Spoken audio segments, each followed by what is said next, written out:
आणखी एक महत्त्वाची बातमी, विधान परिषदेच्या 9 जागा 13 एप्रिलला रिक्त होत आहेत.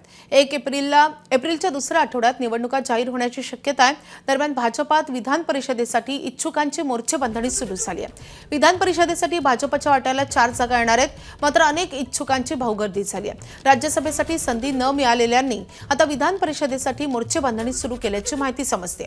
इच्छुकांमध्ये केशव उपाध्ये, माधवी नाईक, रणजितसिंह निंबाळकर, राम सातपुतेंसोबतच आणखी काही जण आहेत. रणजितसिंह मोहिते पाटील, संदीप जोशी, दादाराव केचे आणि संजय केणेकर यांच्या जागा रिक्त होत आहेत. अशात यांच्यातूनच पुन्हा कुणाला संधी मिळते का हे पाहणंही महत्त्वाचं असेल.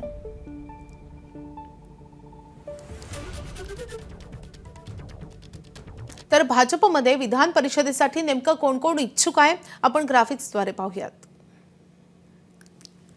तर भाजपचे मुख्य प्रवक्ते केशव उपाध्ये आणि भाजपच्या नेत्या माधवी नाईक इच्छुक आहेत. माजी खासदार रणजितसिंह निंबाळकर आणि माजी आमदार राम सातपुते हे देखील इच्छुक असल्याचं समजतं.